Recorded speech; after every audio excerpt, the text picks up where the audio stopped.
Billy Corgan from the Smashing Pumpkins sitting right in front of me. Hi, Billy. Good afternoon. Wow. This is so cool to me. And I promised I wouldn't gush, and here I go starting a... But it's odd for me to stand here and look at you and think to myself, I'm looking at a guy that will possibly be a living legend, especially with listening to just little bits and pieces. I thought you were going to talk about my third eye. No. What, do you have a big old zit in the middle of your head today or something? No, I have a third eye. Oh, you do? Third eye. It just gets covered up with the makeup. Well, you shaved your head. Yeah. How long has that been quite short? Like a week, you know. Oh, wow. Just in time for wintertime, so you can freeze your ass off in Chicago. That's exactly what my wife said. Chris, Billy's wife, is here as well. So, Chris, you're more than welcome to come up to the microphone if you want to. She's a spotlight hog. Oh, is Don't she give her really? a chance. Oh, shoot. Get a chance to maybe go on stage Monday night at the Riv. What? What was I thinking? Yeah, whose brainchild was that? Was that your idea to play a free show at the Riv? Yeah. Wow. Yeah. I mean, I've always wanted to play a free show, and it seemed like the perfect opportunity, and then the chance to play with Cheap Trick. And did you handpick them, Billy, to open for you? I called and asked, and they said yeah. And they said, oh, well, wait a minute, let me get back to you in about 24, 48 hours. Oh, come on, stop it. Huh? Do you know the guys in Cheap Trick? Yeah. Or were they an influence of yours? Or? Absolutely. I really love Cheap Trick. Have you heard their version of Cold Turkey from the Lennon tribute? Yeah, actually they asked me to sing on it, and I couldn't do it. Yeah. Well, it totally rocks. I know that you're a big John Lennon fan, and obviously the guys in Cheap Trick are as well. Absolutely. Yeah. Can you talk to us a little bit about Mellon Collie and the Infinite Sadness? I know that it's a double CD. That's quite an accomplishment for a third major release. Tell me about it. What went through your mind to be able to put together two CDs? Because I think you thought about this before you actually did it. You said you were going to release a double CD. Yeah. We just kind of wanted to do something different, and these days it just seemed to be kind of a different way to approach the interest that our fans seem to have in the music that we do, and a lot of people see it as this kind of weirdly pretentious move, but it was more so like a kind of a way to give something back to people for being so supportive and work really hard and try and come up with a lot of good material as opposed to just one album, and that's all we were really thinking.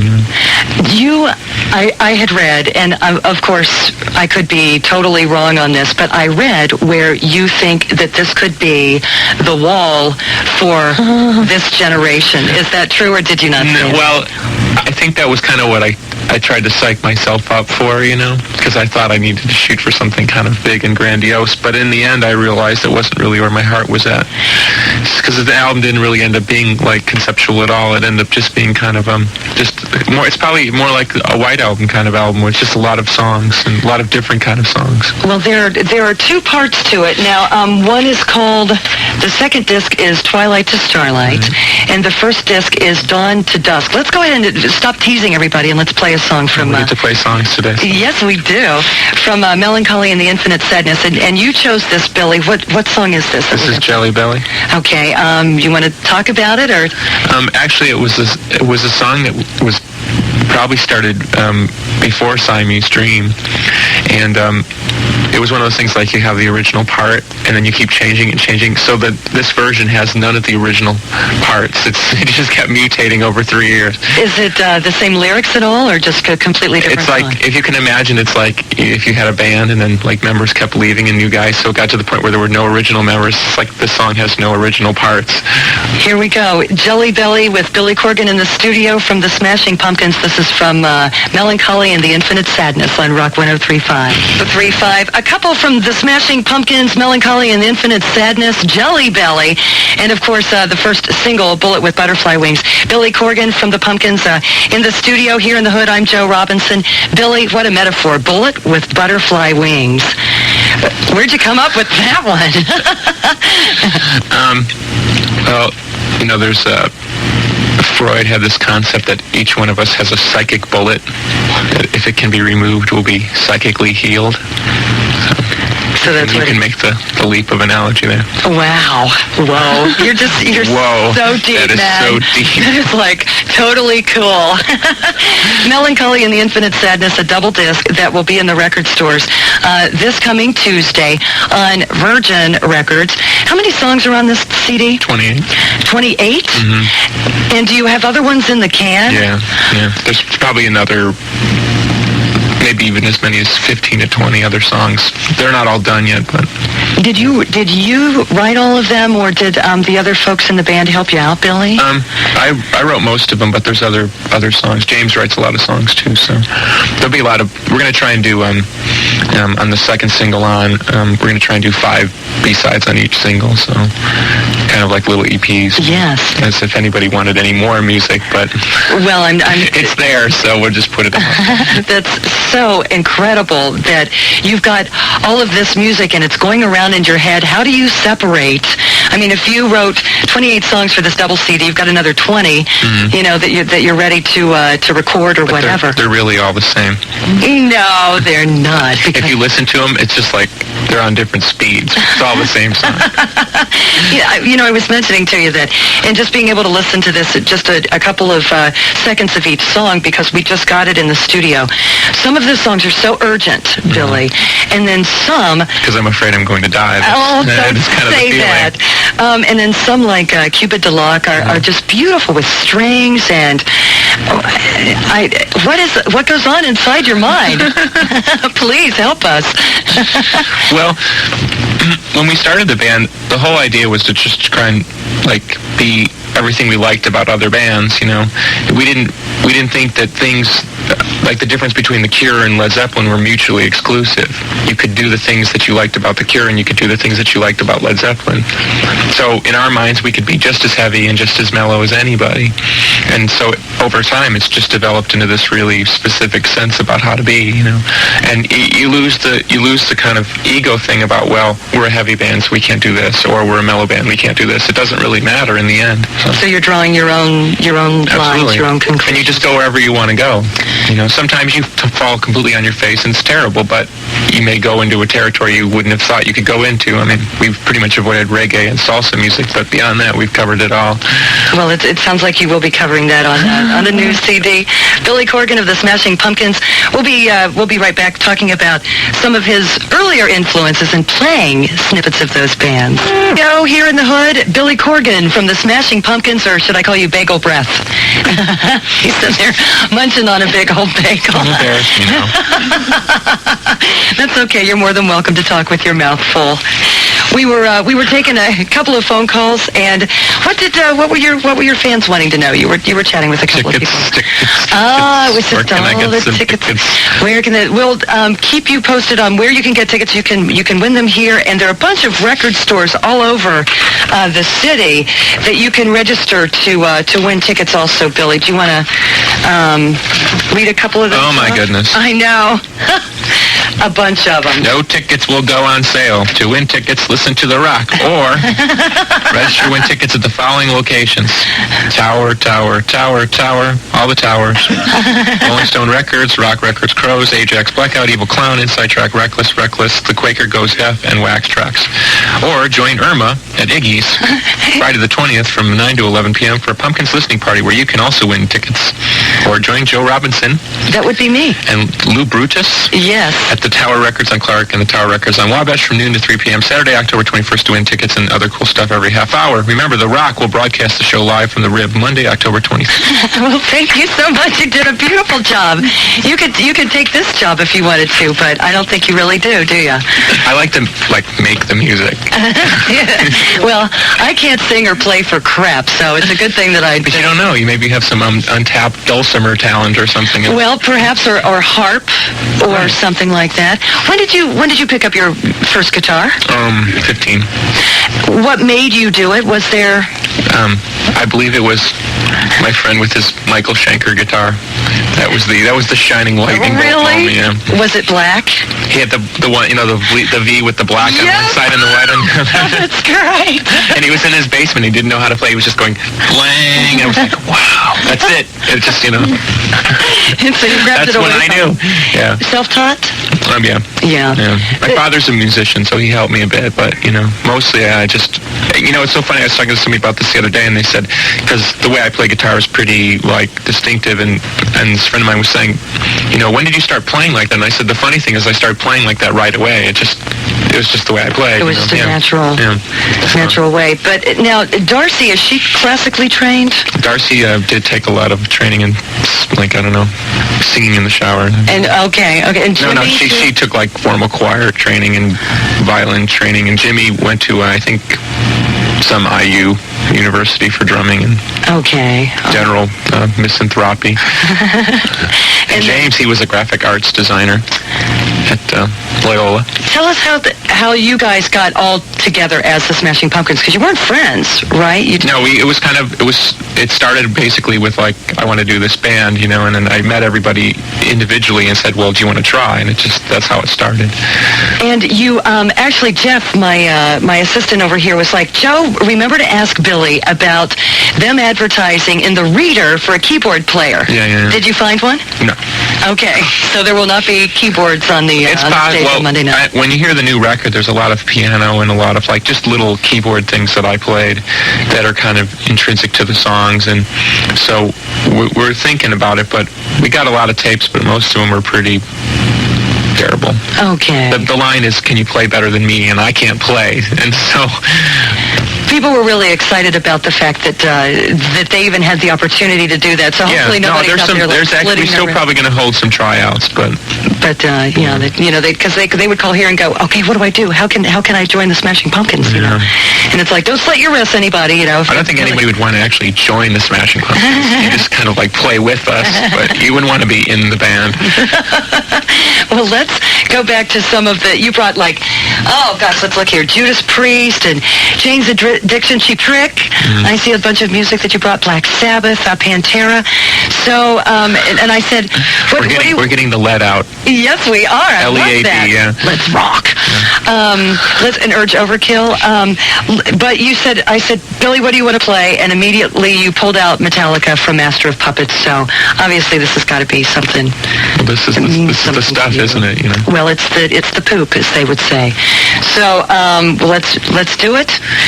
Metallica, you want to say anything? No, you're going to eat your bagel. No problem. Billy Corgan. I can't do those good rock introductions. The Smashing Pumpkins with Metallica from Master of Puppets on Rock 103.5. 103.5, Smashing Pumpkins from Mellon Collie and the Infinite Sadness. The song was Bodies. Wow. We're the Smashing Pumpkins. The Smashing. When I said that, the name. When I said that, I went, darn it, I know Billy's going to tell me it's the Smashing Pumpkins. Billy Corgan in the studio in the hood today. Bodies, tell us a little bit about it. I mean, everybody's dying to know where these songs come from in your head and how they develop onto becoming on a double CD. A lot of Scrabble. Yes. Do you write things down, or? Yeah. I did a lot of stuff actually on the computer, because when I'm on tour, I don't really write songs per se. I just write lots of little parts and lyrics and stuff. So I had just tons and tons of lyrics from being on tour, and so I just kind of sifted through and threw out all the crap, which was about 95% of it, and then started from there. Do the Smashing Pumpkins have everything pretty well arranged before you go into the studio, or do you guys do your arrangements as you go along? In the past, we were pretty much knew what we wanted to do, but this one it was total by the seat of the pants. I mean, there's stuff on this album that was like we were changing the parts completely the last minute. Now, do you practice before you, let's say, when you're going on stage Monday night at the Riv, do you guys get together and do you do a big old practice? I have rehearsal today, actually. Really? Yeah. Where? Can we come? I'm not saying. Glenview. We practice in Glenview. Okay. That's at the high school, really. So, all right, you practice. you go on stage at the Riv for a free show, which is unheard of, especially because, honestly, how many copies of Siamese Dream has been sold? 4 million? Am I over that? I mean, that's like a lot of records. So a lot to, like, we did the demographics. Like 75% of our sales, 60 plus. Go figure. Sure. It's all the grandparents going, here, honeys, you guys listen to this, over 60. But so you sell 4 million records and you play a club the size the Riv, a free show. Were you wanting to create mayhem, Billy? Not necessarily. No, we wanted to play. In the past, the tradition for us has always been to play the Metro. Sure. And the last time, we put out a record and played the Metro, I mean, it was complete. I mean, we had people climbing through windows and trying to break into the ceiling. I mean, it was like something out of a movie. So, I figured 2,400 people would be plenty, And, yeah, it would be a little bit more manageable. It's turned into a nightmare, but it's a good place to see a show. That was the other thing, I mean, we played the Aragon before, and obviously it holds a lot more people, but the acoustics are, depending on the temperature, it's, you may not even hear what we're playing. Mm-hmm. So the Riv's a good sounding place, we've never played there, a good theater environment, and so that's why we chose it. It wasn't really to cause any problems, but it has, I guess. Well, no, I don't think that it's any problems. It's just causing... No, it's like, if I had my way, I'd want everyone to come. Sure. To come, but it just doesn't always work out that way. Maybe you could convince the folks at the Riv to put big old speakers outside too, so that everybody could get a chance. And I mean, quite frankly, I mean, so the drug dealers can rock too? Yeah, really. There you go. And it is going to be broadcast live, all over the country. Yeah. I mean, like all. Now there's some pressure. That's what I was going to ask. Does that just scare you to death? Yeah, of course. You think the record company is not worried that we're going to suck and record sales plummet? No, I don't think they're worried that you're going to suck at all, but that's got to be a lot of pressure on you after selling 4 million records. The double disc isn't even out till the following day. Right. And that's how we work, We like to put ourselves in positions where we have to rise to the occasion. Instead of being, like some people suggested, why don't we do the show and then we'll air it the next night. So if there's any problems or, you can fix it or the mix. And I said, screw that. You know what I mean? Live is live is live. So, if we can't play our own songs, then fine, let people not buy our records because of it. But we're not afraid, We're not afraid of being who we are. So it's cool with us. Well, no, you are not afraid. Maybe Billy Corgan could be one or two things. Afraid? I don't think so. Well, let's go back to play some music so that people know. Billy Corgan from the Smashing Pumpkins here in the studio on Rock 103.5. And Ozzy Osbourne, and we've been getting a lot of phone calls about this, was supposed to play a sold-out show at the Aragon tomorrow night. He has bronchitis, nudge, nudge, wink, wink.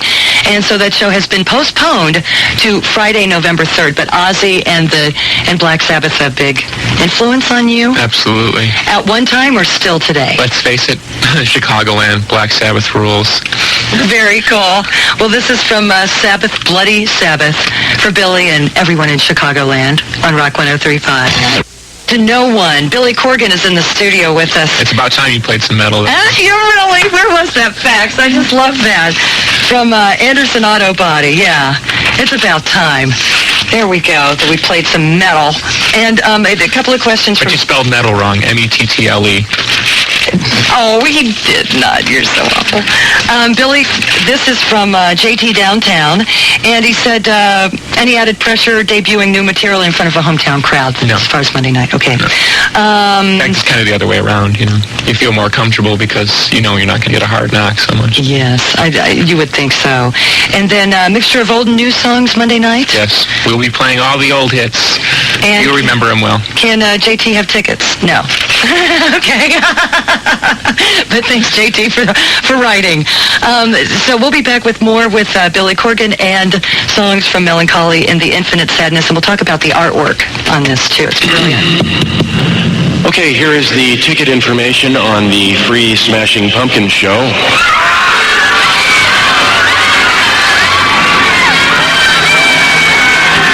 Okay, everybody just calm down! Thank you.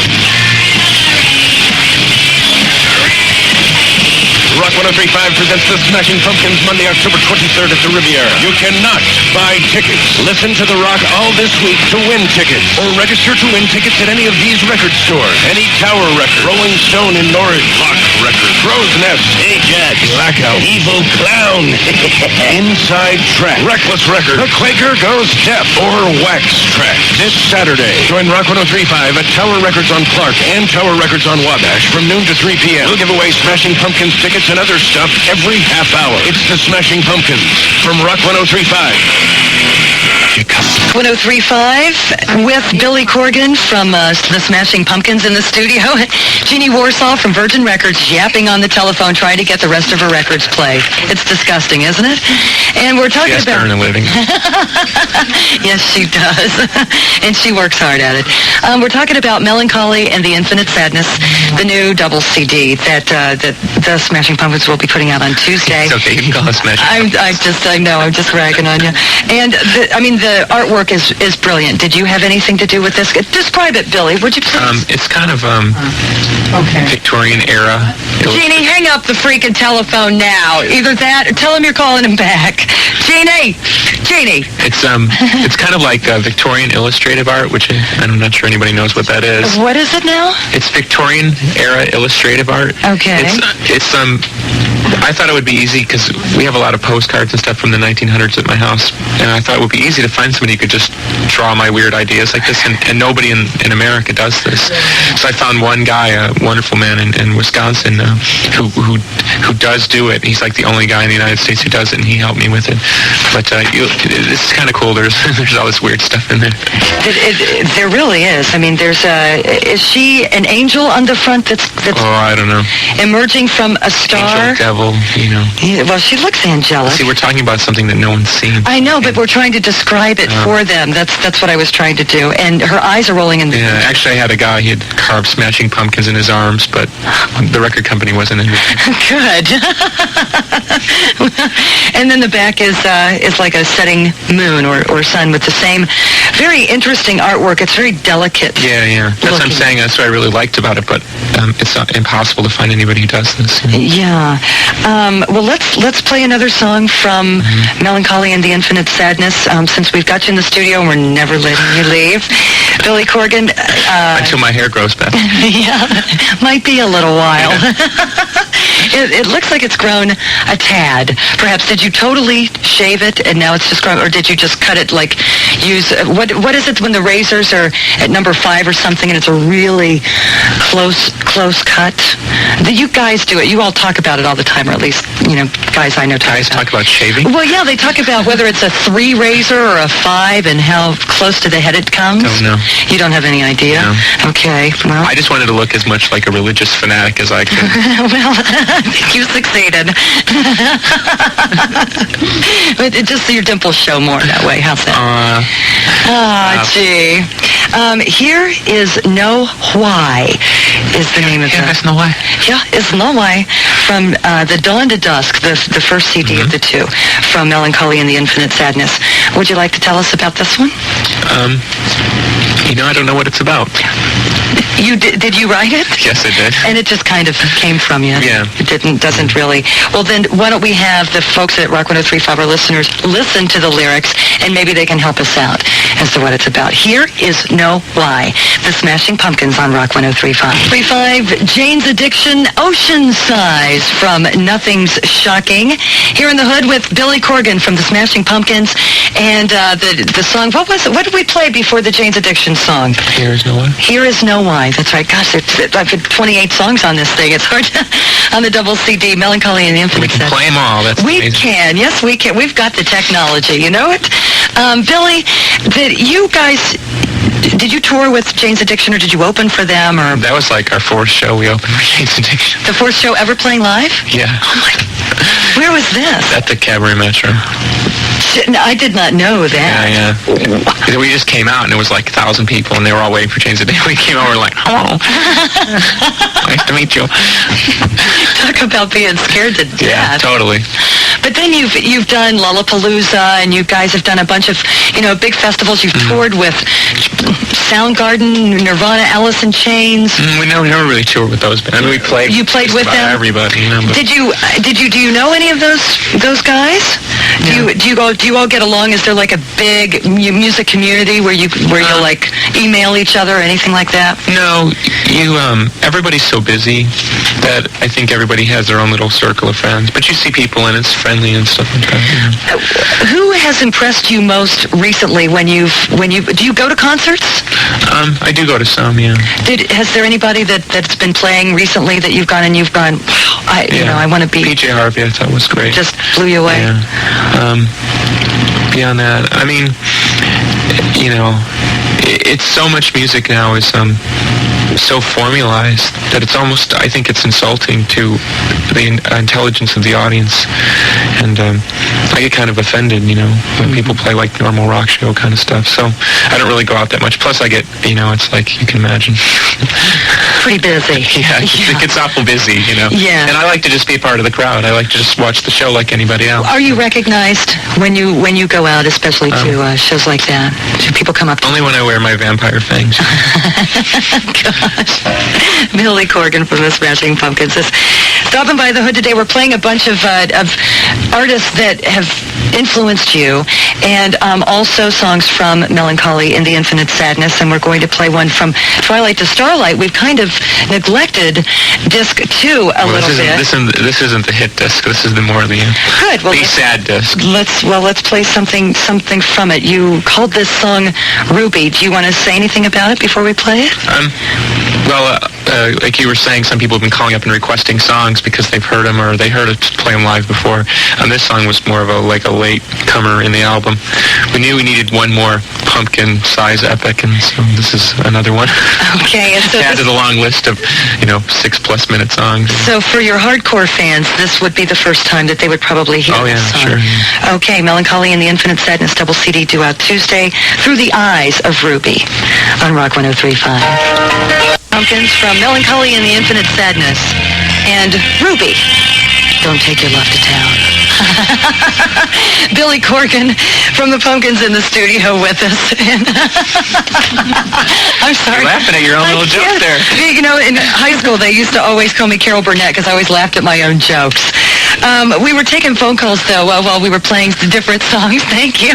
At 591-4600. And there were a couple of listeners that had some questions, like Chris, your wife, Billy, is here in the studio. Chris, do you want to step up to the mic real quickly? Because one of our listeners wanted to know what, you can use that microphone or Billy's, yeah. Okay. And sharing everything, might as well share the mic. What do you think of the new album? I love it, and it's totally awesome. But it's sort of like listening to it, whenever I do, I usually listen to all 28 songs. It's sort of like spending, that much time with Billy. It's like the ups and downs, the intensity, the mood swings. It's pretty amazing. It's very good. So, that's a wonderful... Now you know it's an accurate representation. Exactly. It's a wonderful way to put it, too. It's like spending that whole time with Billy, all those 28 songs. We'll have to use that as a quote or something. But Chris, you love it, and I'm sure that everybody else is going to love it, too. It hits the record stores on Tuesday. When you decide to begin touring, by the way, when are you guys going to tour? God, Billy's just as rad as a beat. Are you going to be touring on, obviously? Starting next year, yeah. Next year. Yeah. We were going to tour this fall, but we decided not to. What size venues do you think that you will be? We're hoping everything from Metro to big places. So we'll see. We certainly want to make sure that everyone can come see who wants to come see. We've certainly underplayed for a long time, and Lollapalooza, although a lot of people saw it, it's not the most ideal setting for us, a band like us. So I think for everyone who's worried that they won't be able to see us on this tour, I don't think that's really going to be much of a worry, especially in Chicago. I mean, we're always going to go the extra mile in Chicago. I mean, this is the only place we're playing. We're playing in Peoria and DeKalb to kind of warm up for the show on Monday night, but I mean, this is really the only gig we're playing for this. So, so for people getting mad that they can't come to the show, for somebody else in Phoenix, they're not even going to have a chance. Well, that's exactly right. And, be you in Phoenix or in Chicago, you'll be able to listen to the show Monday night from the Riv, if indeed you don't Just hope get my tickets. voice is... Oh, you'll do great. And best of luck to you. We'll be back with another song from Mellon Collie and the Infinite Sadness and Billy Corgan in 5. The Smashing Pumpkins from Mellon Collie and the Infinite Sadness tonight. The second song on the first CD, Dawn to Dusk, Billy Corgan in the studio with us. And actually, that sounds almost like a closing song, at the very end of a very marvelous CD. So it's just an indication of what those 28 songs are going to sound like. Thank you. I want to thank you so much for coming by for the last darn near 2 hours. 1 hour and 43 minutes by this clock. Has it really been? Did you punch it? Did you put it in zero? Somebody did. When you got here? But is there anything that you want to talk about before you take your leave ever so graciously? I hope everyone can come that wants to come. I realize it's been kind of a crazy thing for the tickets, but we will play a lot more shows, so don't get mad. And thanks for your support, you, and also thank everyone for their support. It's been a really interesting past 5 years, and it's an interesting future we have here. So. Well, yes, it is, and it will be. It's I'm sure a really scary thought for you on kind of uncharted territory. Will this double CD do as well as we would like it to? But it seems like, as Chris, your wife, mentioned, it's you from beginning to end. And I don't know about that. There's 3 other people there too. Yeah. We're very much a band. What for Monday night at the Riv? You said that you were going to be playing new and old songs, older Smashing Pumpkins songs as well. Any surprises that you have that you could tell us before the show on Monday? No, we pretty much playing a lot of the obvious songs. Okay. Today and Disarm and. Great. Oh, that it'll be the hits as they're commonly known in the pumpkin camp. Sure. And if you don't make it to the Riv Monday night for whatever reason, you can hear it live as it happens on Rock 103.5 on the radio and nationally too, which is way cool. Well, Billy, best of luck to all of the pumpkin, James, Jimmy, Darcy, and yourself, and come back and see us sometime. Okay. Oh. All right. James Corgan from the Smashing Pumpkins. Bye, Chris. James. Thanks. Okay, Hurley, what do you know about the great rock hunt from Rock 103.5?